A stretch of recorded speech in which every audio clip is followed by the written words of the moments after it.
Mega power star నటిస్తున్న RC16 నుంచి mega update అయితే వచ్చేసింది. అయితే మెగా పవర్ స్టార్ భారీ అడ్వెంచర్ కోసం ఒక భారీ సెట్ ని క్రియేట్ చేశారట. ఇలాంటి ఇంట్రెస్టింగ్ విషయాలు తెలుసుకునే ముందు మన ఛానల్ ఎవరైనా సబ్స్క్రైబ్ చేసుకోకపోతే సబ్స్క్రైబ్ చేసుకోండి. మన global star Ram Charan game changer ని ముగించుకుని RC16 సెట్స్ లో అడుగు పెట్టడానికి సిద్ధమవుతున్నాడు.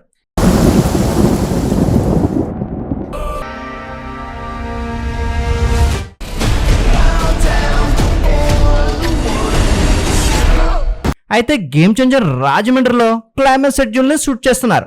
ఈ షెడ్యూల్ పూర్తవగానే రామ్ చరణ్ ఈ నెలాఖరు నుంచి RC16 లో అడుగు పెట్టబోతున్నాడు.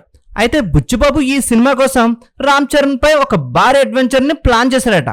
ఈ ప్లానింగ్ కోసం కొన్ని సెట్స్ ని వేస్తున్నారట. అయితే ఈ భారీ సెట్ లో ఈ సినిమా షూటింగ్ 70% వరకు తీస్తారని తెలుస్తుంది. అయితే అలాంటి సెట్స్ కోసం మైత్రి మూవీస్ మేకర్స్ వారు భారీగానే ఖర్చు పెడుతున్నట్లు సమాచారం తెలుస్తుంది. దాదాపు 30 కోట్ల పైగానే ఈ సెట్స్ కోసం ఖర్చు పెడుతున్నట్లు వార్తలు అందుతున్నాయి. మరి బుచ్చిబాబు తీస్తున్న RC16 విలేజ్ బ్యాక్డ్రాప్ లో నడనుంది. అందుకే దానికి తగ్గ బాగా ఓల్డ్ గా ఉన్న విలేజ్ బ్యాక్డ్రాప్ ని వేయనున్నారు. ఈ బడ్జెట్ కేవలం ఒక సెట్ కోసమేనట.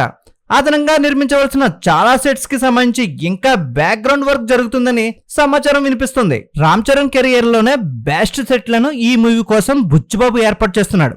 అయితే రంగస్థలం మూవీ కన్నా ఈ మూవీలో భారీ సెట్లను వేస్తున్నట్లు బుచ్చిబాబు చెప్పుకొస్తున్నాడు.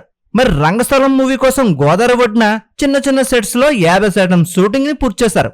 మరి RC16 విషయానికి వస్తే షూటింగ్ మొత్తం 70% సెట్స్ లోనే పూర్తి చేస్తారట. మరి మిగిలిన 30% షూటింగ్ ని ఉత్తరాంధ్ర నేపథ్యంలో నేచురల్ గా షూట్ చేస్తారని బుచ్చిబాబు చెప్పుకొస్తున్నాడు. ఇప్పటికే ఈ సెట్స్ కు సంబంధించి వర్క్ షాప్లను కూడా ఫినిష్ చేసినట్లు తెలుస్తుంది. అయితే మెగా పవర్ స్టార్ కోసం వేస్తున్న ఈ భారీ సెట్లలో భారీ అడ్వెంచర్ సన్నివేశాలను షూట్ చేస్తారని సినీ ప్రముఖులు చెప్పుకొస్తున్నారు. మరి దీన్ని బట్టి చూస్తుంటే బుచ్చిబాబు RC16 కోసం ఎక్కడా తగ్గట్లేదనే విషయం మెగా అభిమానుల్లో ఆసక్తిని పెంచేస్తుంది. ఈ వీడియో నచ్చినట్లయితే మన ఛానల్ లైక్ చేయండి, షేర్ చేయండి, సబ్స్క్రైబ్ చేయండి.